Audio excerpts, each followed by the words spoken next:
Good evening. Nice to be with the gang. I spoke at the Clapham Society last week and had to stay a little bit rained in. So it's nice to be here because I can give everybody both barrels.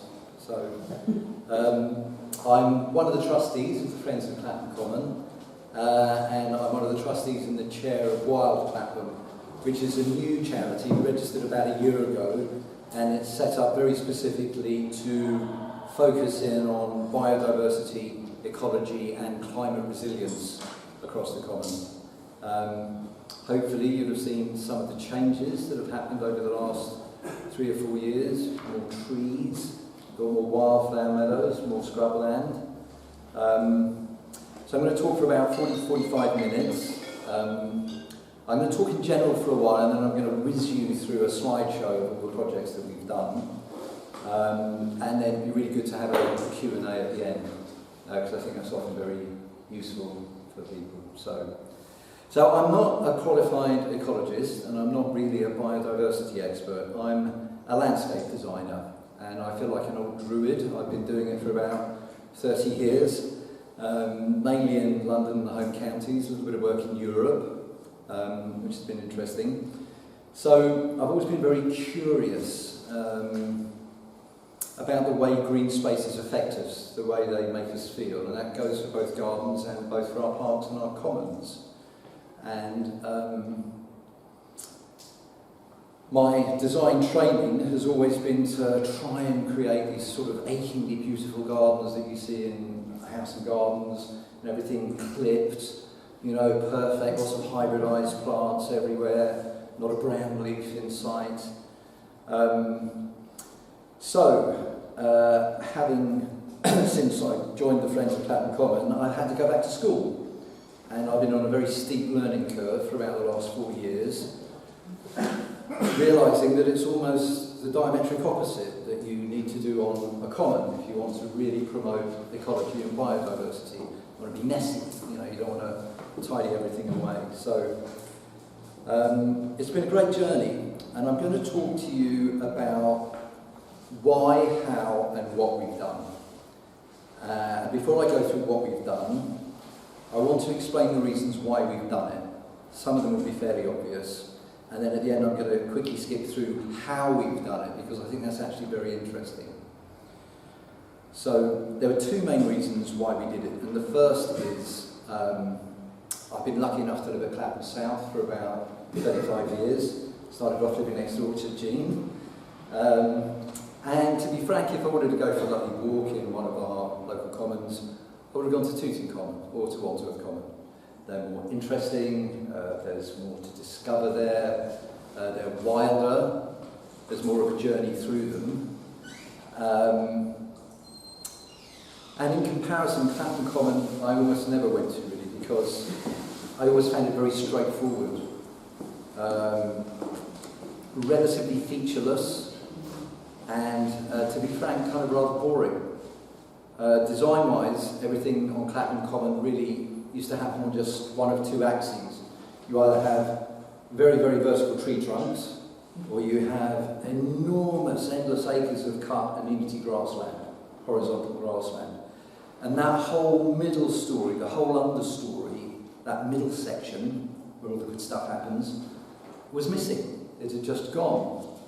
So we wanted to try and change that. The second reason, and of course the most important reason, is in response to the climate and ecological emergency, trying to improve the biodiversity and ecology of the common. Surprisingly, in 2019, Lambeth Council was the very first London borough to declare a climate and ecological emergency. And you know, we now find ourselves in a world that has warmed just over 1.2 degrees Celsius. And I'm sure that most of you will have seen last week the data from the United Nations is predicting that we're likely by the end of the century to go between 2.6 and 3.1, which is going to be catastrophic. Although they're intrinsically linked, the climate emergency often overshadows the biodiversity crisis and the enormous loss of biodiversity. that we're now facing in the UK. There are far fewer column inches written about biodiversity loss than there are about CO2 levels and global warming. So the reason I became so interested in working on our green spaces as opposed to domestic gardens is you have so much space. They are enormous. And even though our parks and commons come under tremendous pressures really to accommodate sports, events, dog walkers, keep fit enthusiasts, joggers, and us nature lovers, if you really look around, there are still lots of available spaces, either around the edges or little hidden areas to work on, and sometimes really very large spaces right in the middle of the common that you kind of somehow missed.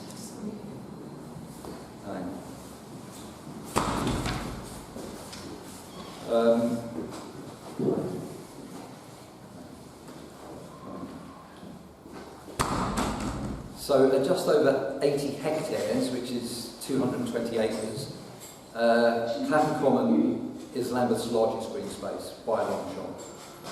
And the whole of the common, every single part of it, is designated as a borough grade site of importance for nature conservation.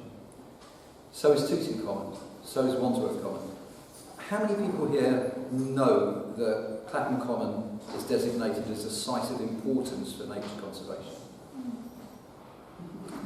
Okay, astonishing. I had the same reaction to Clapham Society. Nobody knows this, and you would be forgiven for not knowing because nobody tells you, and it's not signed anywhere.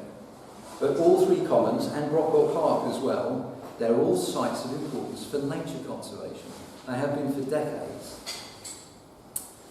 And I'm not quite sure why the council doesn't really talk about that. I mean, it needs to monetise the commons it needs to rent them out for commercial events to get money from them. And it doesn't want people to become too aware that these are kind of really sacred spaces. So yeah, interesting that it's just stayed hidden. One of the things that I'm pushing to change, we've got it into the management committee's constitution now, that Clapham Common is a site of importance for nature conservation. But we need signage up that tells me, you know.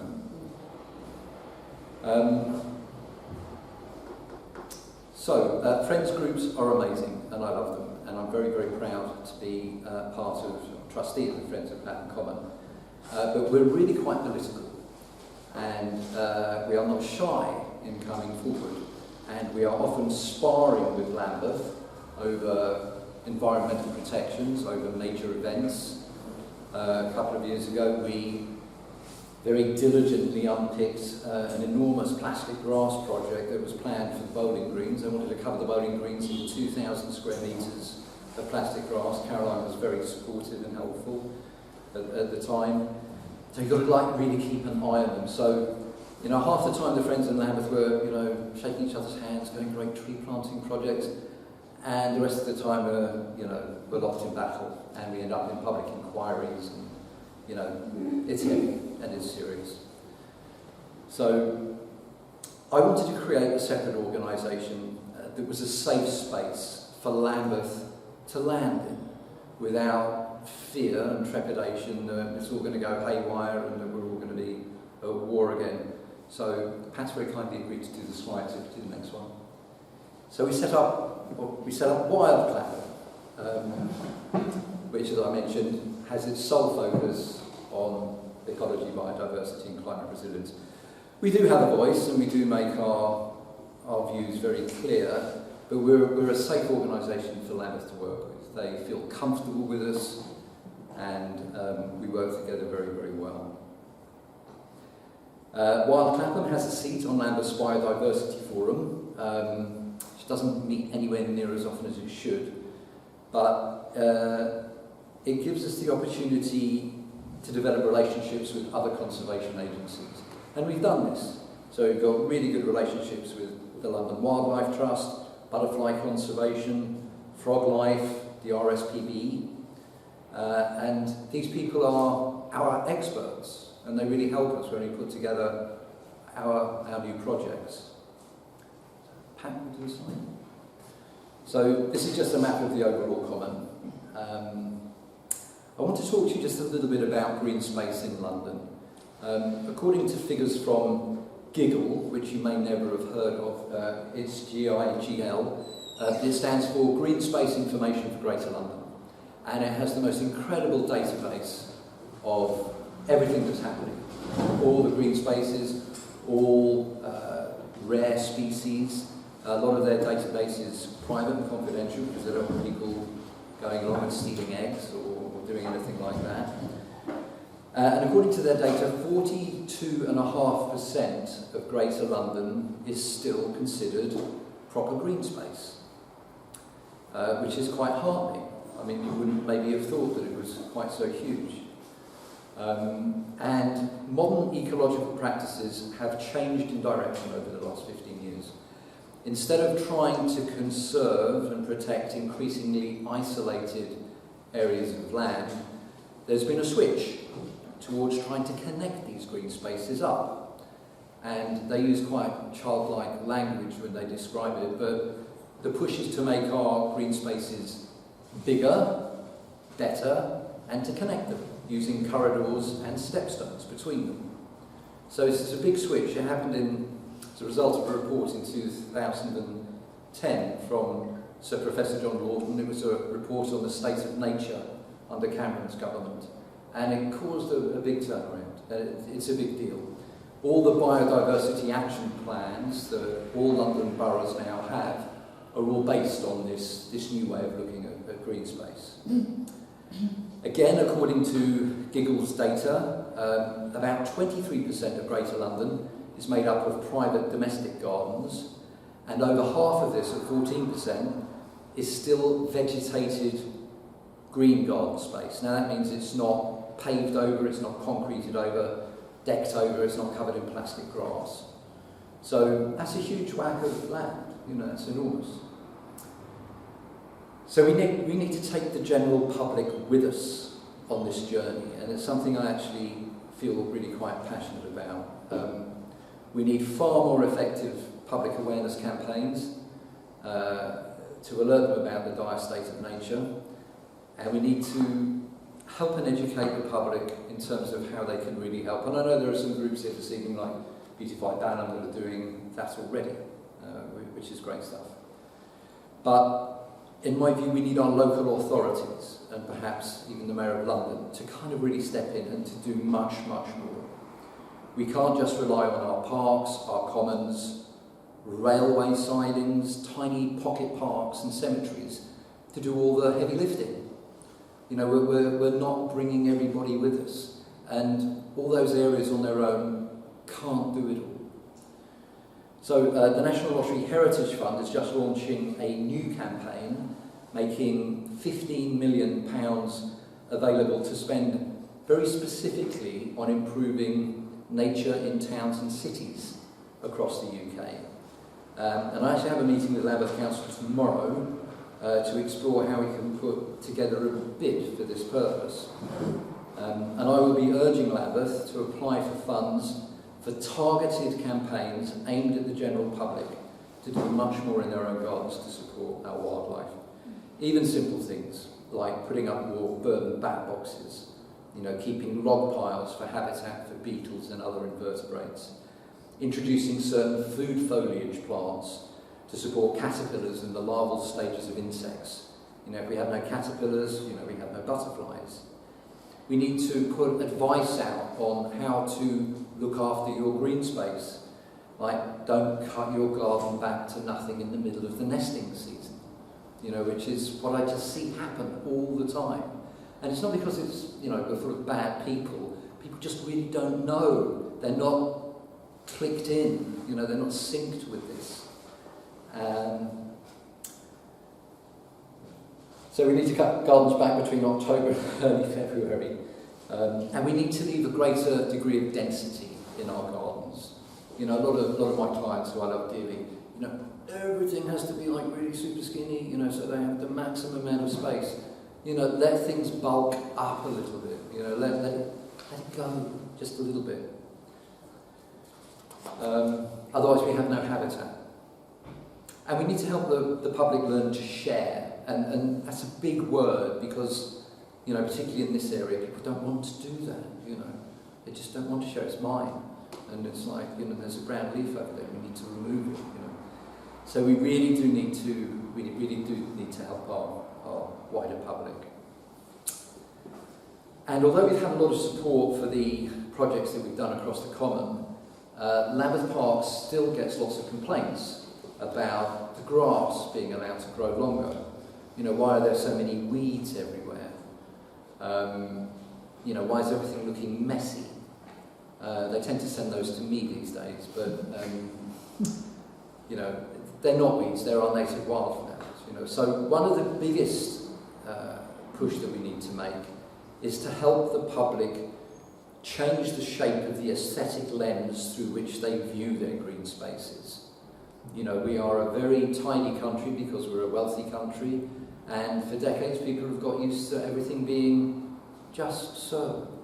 You know, so it is a little tricky for people, but this is the task. This is what we have to do if we want to make progress.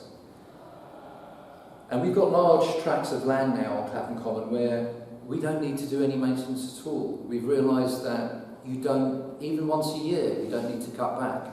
You can literally just leave it. All the way through the seasons, it will look after itself.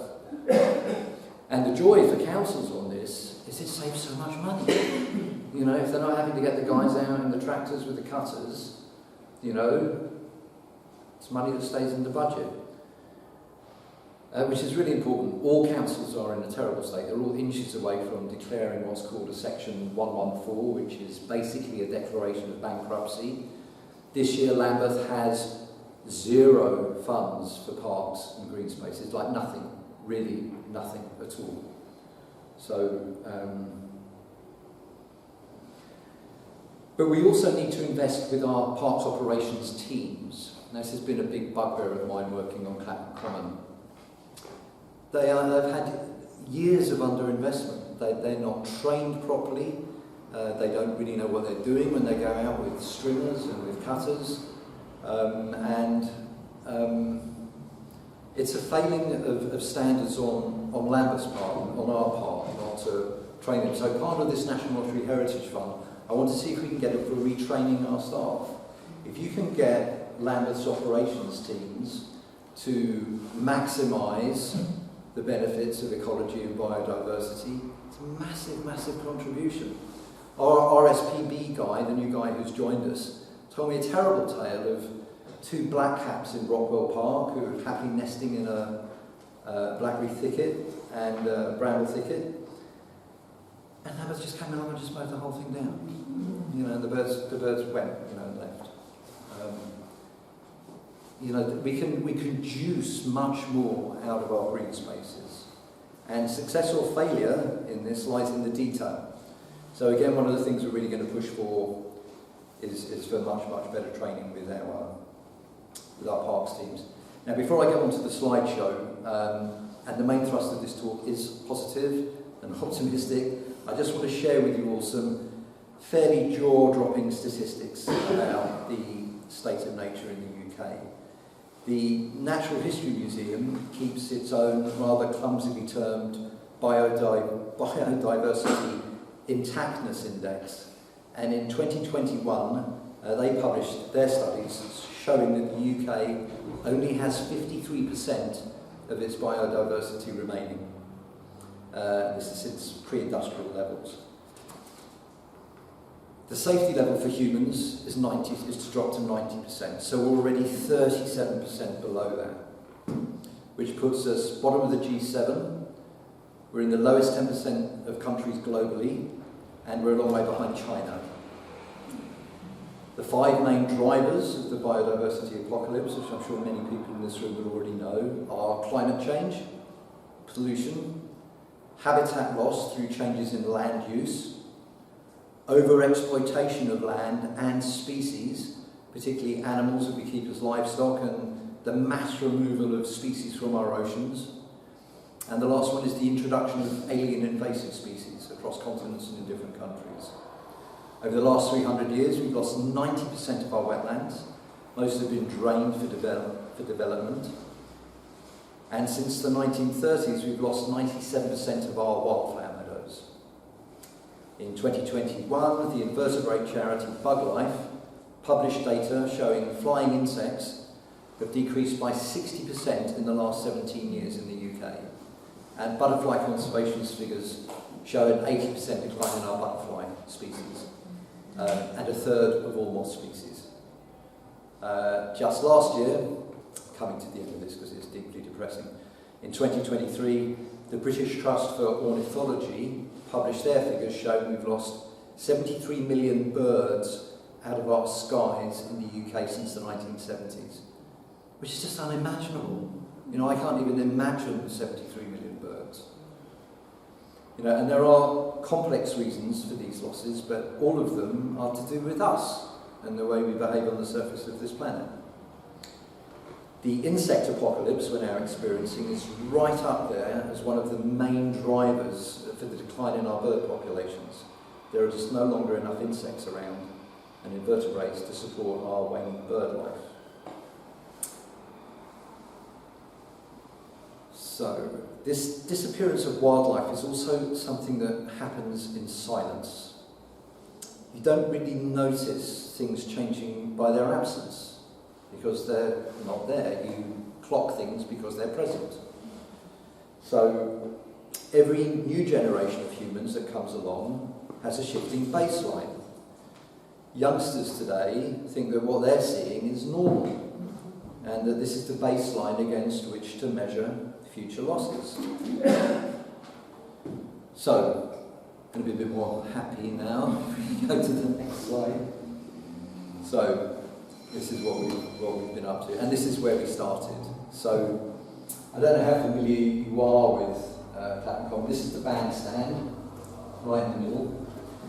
And this was one of those larger areas. It's landlocked by paths and trees, and it was right in front of us, and nobody had sort of seen it.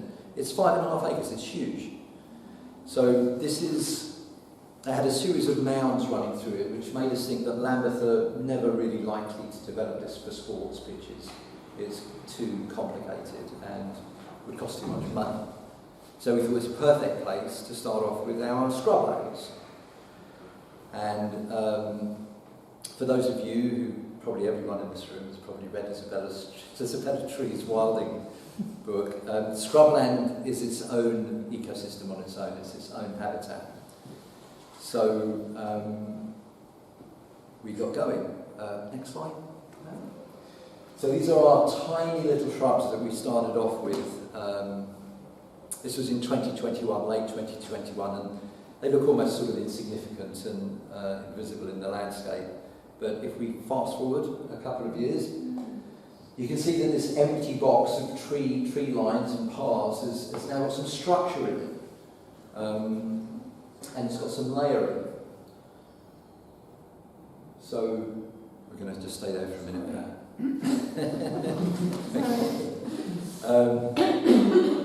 Now the plant species we use for these islands are all indigenous, and they're all of really high ecological value. They're a mix of hawthorn, blackthorn, dogwood, guelder rose and spindle. And including this year's additions, we've now planted just under 400 of these shrubs across the common, all in the format of these islands. And we now have about 4 hectares, which is about 10 acres of scrubland on the common, which is just, you know, a huge difference to how it used to be. And we're starting to create these stepstones, these green corridors through which wildlife can move.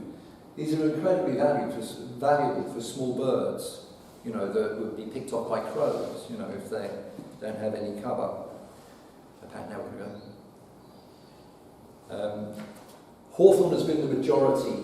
It's been the majority plant that we put in because it's just so incredibly valuable. It will support about 300 different invertebrate species, all on its own, which is a joy. And the flowers that you're seeing here, these all turn into the bright red haws, which support not only our native bird life, but also the overwintering thrushes like fieldfares and redwings that spend their winters with us. And we're seeing a lot more little bird life dotting, you know, flitting between these little islands.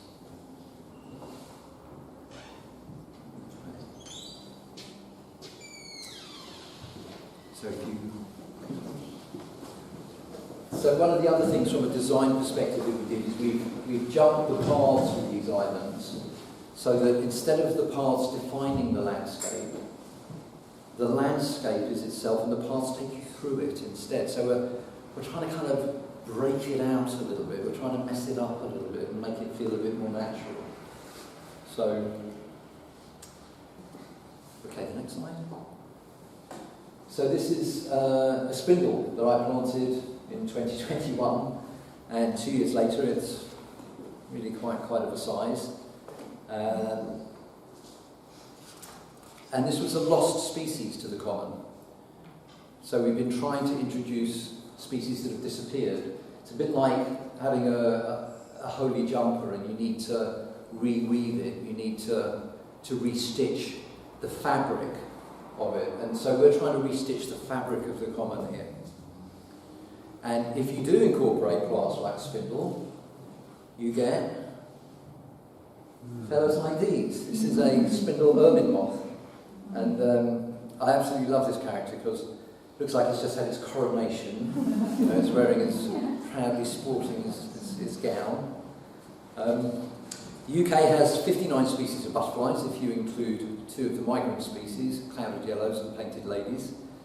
But we have over 2,500 species of moths, and they're often overlooked in favour of their more glamorous cousins, the butterflies. So these shrubs collectively will support about 150 species of moth. Okay, next slide. This is a viburnum that I planted in 2021, completely native, usually indicates a sign of ancient woodland, so I thought I'll drop one of those in, see if we can get away with it. And these are the berries that it produces towards the end of the summer, and they're an incredibly important food source for a number of birds, but particularly mistle thrushes. And we do have a very small population of mistle thrushes on the common, so we're hoping to boost those. You know, we're targeting them with these. Next slide, Pat. So this is our next project.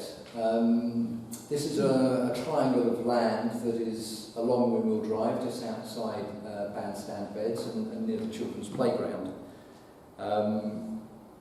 And we did this in March 2022, and it was the first deep scrape wildflower meadow that we made. It was a partnership project with Lambeth, CCMAC, which is the management committee, and Butterfly Conservation, who very kindly helped with the design and supplied all the wildflower seeds. They helped us work out what we needed to get in there. And if you swap again. So this is a plan of the design, and you can see that there are actually 3 meadows. I mean, it looks like one meadow, but we are very keen in all our projects that we engage the public. So there are paths running through here and here, because we don't want people just to sort of walk around the edge of an enormous expanse of wildflowers. We want the public to have an immersive experience. So we want them to feel they're in it. You know, they're part of it. Okay, next slide. So yeah, this was the really scary part for me. In order to make the deep scrape meadows, we needed diggers. We moved about 300 tonnes of soil to make this. But the reason we did it is for sustainability. Almost all the whole common is covered in what's called improved soils, which are very high in fertility.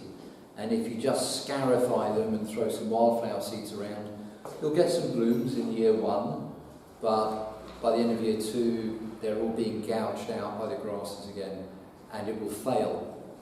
So it was really important for us to make sure that that sustainability. I don't want to be doing this every year. I want to do it and to have it done. So, you know, we grasped the nettle and we did it, and it was really frightening for me when this happened, because it's like, you know, this is it. You know, if this is, I'll be in terrible trouble if this fails. And of course, it was the year of the drought. So once this was all done, we sowed it, and then we had absolutely no rain. So if you just go to the next slide. But within 10 weeks, that's what the space looked like. And what's very interesting for me about this photograph is the drought-resistant qualities of corn marigolds. You know, they, thank you, came in and saved us. So we had these incredibly beautiful golden stretches. And it's very interesting for us in terms of our records, our data. You know, what will cope, you know, with some of the weather extremes. These corn marigolds are Greater London Authority priority species because their habitat is being wiped away all the time. So, and if we swap on again, and this is an annual cornflower. Again, it's a GLA priority species. So these things, these plants now are self-seeding on the common, and they should keep going year after year after year. Occasionally I'll get in there and I'll probably just beef it up a bit. But they take about 3 to 5 years to establish properly. So if we just jog on again. So this was taken this year, and you can see that we've got more of a balanced mix here between the red campion, the oxeye daisies, which didn't appear at all in the first year. So it's starting to get more of a balance in its biodiverse mix. The perennials always take an extra year to come through. They're getting going underneath all the annuals. Okay, last year we also created a new meadow opposite Holy Trinity Church in Clapham Old Town. Sadly it was finished very late, then had to redesign a part of it that hadn't worked, so it didn't really get sown until it was very late, and it struggled to get through last year. But this year it looks absolutely amazing. It looks fantastic, and we had lots of very good feedback from the public. We swap again. So what we did earlier this year is we've created 2 further wildflower meadows, which gives us 4 big wildflower meadows on the common. This was a slightly smaller one on the west side. Don't know if any of you saw it. But this one on Battersea Rise is vast. It's close to 2,000 square metres. And it was very strategically put in this point, and so is this one on west side, because these areas are the closest points to Wandsworth Common. So in terms of trying to connect green spaces, you know, many bees and butterflies can travel the distance from these 2 different places across to Wandsworth Common. So we're trying to flesh it all out, you know, and join everything up. Okay, if you add all of the wildflowers together that we've done, we've got about 6,500 square metres now, which is really significant. It's still less than 1% of the whole common, but you know, it's a really, really big difference. And all of these meadows will support populations of a lot of butterflies. This is the small tortoise shell. Sadly, the large tortoise shell butterfly became extinct in the 1960s, but we still get to keep this one. And if you swap again, this is the gatekeeper. We've seen these on the common, and the next one, Pat. This is a common blue, and I saw quite a few of these in April this year. But it's been an absolutely terrible year this year for butterflies generally. I think most people here would have known that butterfly conservation are pressing the government to declare a nature emergency. You've probably all seen and signed the petition. We had a 40% drop in numbers all over the UK, and 9,000 sites reported seeing no butterflies at all, not even one. So, I mean, a lot of the reason for this was we had an incredibly wet spring. But why did we have such a wet spring? Because of climate change. So, you know, it's really tricky, really difficult. Pat, if we change again. So this is a similar habitat, but it's different. What we've done is we've persuaded Lambeth to leave a lot of areas alone, like just take your hands off, you don't need to do anything at all. And we call these the grasslands. They're really called species-rich grasslands. But they do support different species to the wildflower meadows. So, particularly the skipper butterfly. So if we go again, this is the large skipper. And if we go again, Pat, this is the small skipper. And again, Pat, this is the Essex skipper. which of course is a bit more blonde. So, sorry, that's terribly racist. Now, all these three butterflies are all priority species again, and this landscape that they're in is priority habitat. And despite the losses that we've seen this year in butterfly populations, we've still got loads and loads of these skipper butterflies now. I never saw one before. We didn't have any. So, you know, it's a real reminder to me that, you know, if you build it, they will come, you know. So, okay, can we change again? So I'm going to talk to you about some of the, I'm getting towards the end, talk about some of the larger scale tree planting projects that we've done on the Common over the last 3 years. Clapham Common currently has canopy cover of about 16.5%. Lambeth Council, and particularly Lambeth's tree team, they're keen to raise this by 3.5% to 20% canopy cover. The Mayor of London wants 22%, and the Green Party wants 40%. And I'm probably more aligned with the Green Party on this. And although Clapham Common does have the most majestic heritage trees, I mean it really does, we've got some incredible ancient London plains, they're not that useful really for biodiversity. They are good, they provide nesting sites way up in the sky, and they're great for carbon storage and they're great for providing shade, but they are not a food foliage plant for any of our invertebrates. In fact, they're a brand new tree. I mean, they were hybridised in the early 1800s between an American sycamore and an Asian plane, and then they found, so it's a man-made tree really. So you never find them in the growing wild in the countryside or anything like that. And then the cities planted huge amounts of them because they were very pollution tolerant. They would cope with all the smog that we had. So if we change again. I wanted to share this with you because this is a heat map of London that was produced by the Friends of the Earth in July last year. And it shows the cooling effects that green spaces have. And just down in this corner here you can see a little triangle of Clapham Common. And you can actually see that the cooler temperatures link up through the streets to Wandsworth Common. So the range is about half a mile in its cooling effect. And they can reduce temperatures by 3.2 degrees centigrade. Blue spaces will cool the area around them by over 4 degrees. So the new wetland that we're going to talk to you about in a minute is even more effective. Now the Met Office commissioned its own Hadley Centre report, which was published in 2022, which shows that summers like we had in 2022, where we had 40 degrees centigrade, no rain, that they are likely to become the norm by 2035, which is just 10 years away.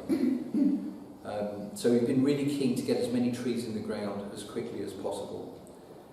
And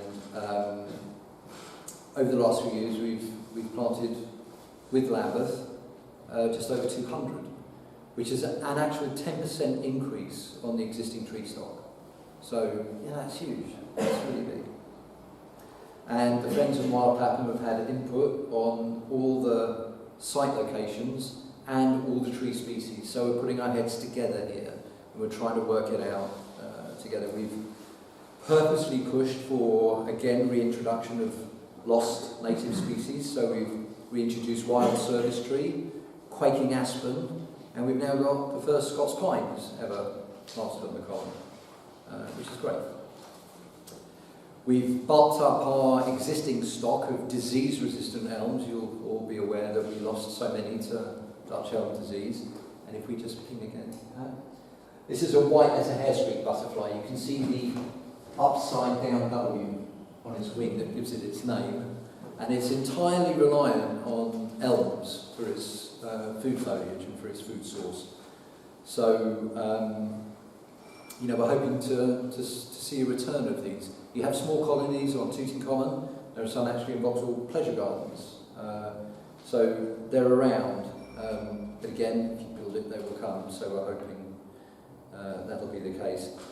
We are trialling non-native species as well because we feel that we have to, really. trees that will cope with both drought and flooding, and trees that will cope with improved disease resistance. So these include Persian ironwoods from Iran, which are very, very beautiful, incredible awesome colour, beautiful shade. We've got shagbark hickory, planted near Mount Pond in the floodplain, which likes to have very wet feet. And we're using cork oak and Turkish hazel from southern Europe because they're just much more drought resistant. And we're also bringing in Indian horse chestnuts from the Himalayan lowlands. And I'll tell you why we're doing that in just a moment. I'm just going to slide to the next one, which should be a cork oak. Yeah, so this is our cork oak. This is directly behind the pear tree. If you're ever on the common, go and have a look at it because it's got the most incredible bark. It's just beautiful. You have to touch it. So our existing tree stock remains constantly under threat from extreme weather conditions. And perhaps just as important, an enormous influx of new pathogens. You know, I've heard one of our tree guys in Lambeth say that we've got more new more new plant pathogens in the last 10 years than we've had in the last 100 years. And they're causing really, really big problems. Our dearly loved horse chestnut trees, they're not really native, they came over from the Balkans in the 1600s. But they're now considered a vulnerable and a doomed species. They fall prey to the leaf miner moth in the end of May, early June, and you can often see them go this really rusty colour like they're moving into autumn. That's a leaf miner moth that's interstitially put in the leaves, burrowing away, and this weakens the tree. And they're also prone to a bacterial infection that causes bleeding canker, where the trunk and the bark splits and you get lots of sap oozing out of it. So we are already taking measures to replace these. They are probably within the next 20 years we're not going to be able to play conkers anymore. So yeah, if we switch the slide again. So these 5 trees that you can see, you've got the bandstand in the background, these are all Indian horse chestnuts. They don't get the leaf miner moth, they don't get bleeding canker, they produce a slightly different shaped conker. Maybe we can adapt, I don't know. And we've started planting in groves here, so you've got a grove of 5, and the intention is that over 10, 15, 20 years, as they mature, they'll join up and they'll make these enormous parasols under which we can take shelter from the sun as we continue to get superheated. So, and if we swap again, again, this is a grove of silver birches that we planted. It's the A24 in the background and this Eagle Pond that you can see. Again, trying to plant them in groves so that they join up. Trees do better when they're planted mixed in with other trees. They just do better. They're a bit more protected. You know, safety in numbers. I don't know. These are of incredibly high ecological value. They support over 300 invertebrates, which is really important. But again, they don't really like the heat that's coming, particularly the Himalayan birches that landscape designers like myself, planted. They're particularly vulnerable to increases in heat. So birch and oak are going to start doing better further north, and they're going to struggle in the southeast as we get hotter. Okay, it's very difficult to find trees now that will, and this is the big dilemma that we have, trying to find species that can cope with prolonged periods of heat and drought during the summer months, and then months and months of winter wet, where they're sitting in, flooded puddles. Our plant life didn't evolve to survive in these weather extremes. So it's really difficult. It's like, what do we do? And I know that the tree team are, they don't know. We're all scratching our heads, trying to work together to find out, what's best to do. The thing is, if you do make a jump and you suddenly start using lots of non-indigenous trees, you leave behind all our wildlife that evolved with those trees, and you can't cover the common and eucalyptus or olive and still expect to have the butterflies and the insects that we have. So we're getting squeezed, you know, more and more here as to how do we find a way through. Okay, we just do the next one. So this is a shot that I nearly didn't include, but I think it's quite weird and interesting. This is Nursery Woods. Does anybody know where Nursery Woods is? It's a little patch of woodland that's near Clapham South, opposite Tesco's. It's really not very big, it's very small. But I was really shocked that I could see all these trees were dying in there. So I went in there with John from Lambeth's tree team, and I thought it was a young wood because most of them are little saplings growing up, reaching for the crown, competing with each other.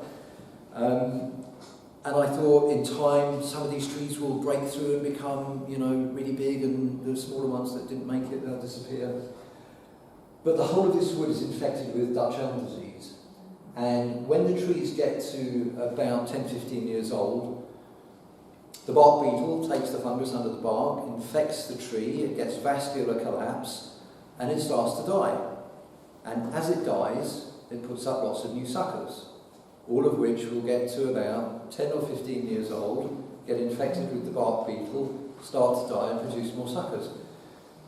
So the wood is kind of slightly creepy for me, and it's quite ironic because it's called Nursery Wood, and like none of the trees get out of the nursery. You know, they're all stuck in it. So I'm just going to go to the next slide. So this is a bit of really good news. What we did last year is we designated 16 hectares of Clapham Common as local nature reserves. This is really good news because it comes with statutory protections. It means that these areas, these tracts of land, can never ever be developed. And we're very proud because the original triangle that we started in, and the wildflower meadow down here, are now local nature reserves. So, yay for us. Okay, I'm going to talk to you very quickly about how we did all of this, because, you know, I'm a volunteer, and people in the Friends and Wild Clapham are volunteers. So, you know, it hasn't been easy, and I was certainly considered a bit of an oddball when I turned up at the management committee. You know, who's this dude that keeps droning on and on about ecology and biodiversity and wants more and more trees. A lot of the committee were focused on infrastructure, sports, you know, how to make it better for the community and what the community wants to use it for.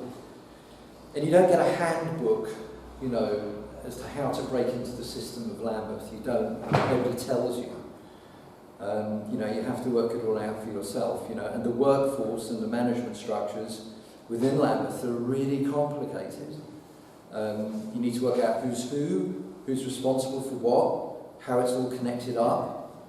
You know, you have an operations team who go out and do all the mowing, the cutting, look after everything, all the maintenance work. You have parks officers who are responsible for the overall site. You have the arborists team who will, you know, separately come in and do all the tree work. You have environmental compliance officers. Unlike Wandsworth, we don't have biodiversity officers, we have environmental compliance officers. Then you have the head of parks, you know, then you've got senior management, and then you've got the cabinet members. So you've got this like multi-tiered structure, and you know, I'm a complete geek, you know, when I chill out, I like doing cryptic crosswords. So it was like, what's the code here? You know, how do you crack the code to get inside this and to start making changes? So, you know, you have to make friends really quickly. You need to gain people's trust and confidence. You have to work out who your enemies are, you know, and you have to work out how to stop them from blocking you, you know, doing the work that you want to do. You know, when I planted my very first tree on the common, I had to have 4 meetings, you know, with the Friends, the management committee, with the trees team, and then with the parks officers. And you're thinking, my God, this is going to be such a long road ahead, you know. But over time you get to know each other, and you do develop trust. Some people within Lambeth are my friends these days, and you know, we get on really, really well. But none of this would have been possible without our incredible team of volunteers. In 2022 there were about 6 of us on the watering group. Again, it was the year of the drought, and we were all running around like crazy with a couple of water barrels, you know, filling them up from a dribbling tap at the back of the Pear Tree Cafe, in everybody's way, you know, constantly apologising for being there. And we just realised we're not going to make it. So we put out a call for help on our friend's Instagram account. Best of Clapham, I don't know if any of you follow Best of Clapham, they picked it up. They got about 70,000 people, they put it out again. And we now have 100 watering volunteers. Paula has joined us this year, and Mike, her partner, and it's been fantastic. We have become like a little army, workforce army. We persuaded Lambeth to spend £3,000 on putting in a fast fill tap station for the barrels, and they fill in 75 seconds. I know that because I timed it. And it was brilliant. So we used to meet 3 times a week during the growing season, and we would do all the new shrubs and all the new trees. Because one of the problems that you have is you cannot do this work if you can't look after it. If you can't get it through the first 2-3 years, you just can't do it. So, you know, I'm eternally grateful. They're all heroes, the people that turn up and help us. And it's a great model, you know, for rolling out across the rest of the borough and other boroughs as well. Because councils have no money, and I'm very in favour of a council and a community response, joint response to where we are with the climate emergency. You know, we're going to have to do this if we want to make the changes that we want to see. There's just no way around it. So, okay, last thing I'm going to say is our new project, which is about to appear. Yes, this is a new wetlands project that we are going to move forward with this autumn. It's a broad partnership project, and it's to create a wetland for amphibians, frogs, newts and toads, if we get any toads, and those invertebrates that spend parts of their life cycle underwater, like dragonflies and damselflies. We've raised £200,000 for this project, and it should be starting in a few weeks. If we zoom in again, so I'm just going to keep zooming in here for a while. So this is an aerial shot of it. The whole of the area that will be the wetland is this area here, and you can just see the edge of Eagle Pond, just to the right of it. So if you want to swap again. So these are not real, they're computer generated images. I know, it's disappointing. So we're planning to create around 1,000 square metres of open water and reed beds, with aquatic and damp ground planting. This is a viewing deck for schools, for school visits. Some of our local schools have deprivation rates well over 50% in their classes. So we really want to, you know, a lot of kids now, they've never really seen a frog or a dragonfly unless it's on a screen or in a book. So we want to get them off screens and back into nature. There'll be QR codes all over this site, so teachers can scan it, open up with information about the wetlands, what to look for at which time of year. You swap again. So you'll be seeing a lot more of these whizzing across the common. This is an emperor dragonfly. I'm very proud of this shot because these never ever keep still. And this was an incredibly windy day, so it was hanging on for dear life, and I just gave me the opportunity to snap it. So the Wetlands Project is primarily a Friends initiative. It's been designed by the Wild Clapham team, and our partners include Lambeth Council, CCMAC, the Consano Earth Fund have helped, the Frog Life Trust and Butterfly Conservation. And we've had letters of support from the British Dragonfly Society, the London Bat Group, and about 10 of our local state schools, and private schools, which is brilliant. Our contractor is going to be Joel Ashton from Hazelwood Nurseries. I don't know if any of you follow, it's got a YouTube channel called Wild Clapham. It's a really, really good resource if you want to come and see me afterwards if you want a link to that. It'll have 3 underground hibernation chambers for amphibians called hibernacula. Dragonfly perches all around it. If you swap to the next slide. And you can see it's going to have a boardwalk that goes right through the middle of it. So the whole area is going to be fenced off because a lot of dogs now have, I don't know what it's called, I always think it's called one swap, it's called spot-on treatment for dogs. And I love dogs, but it's a very, very powerful insecticide that goes on the back of their neck, back of their heads. And if the dogs go in the water and this washes off, you'll wipe out all the invertebrates in the pond.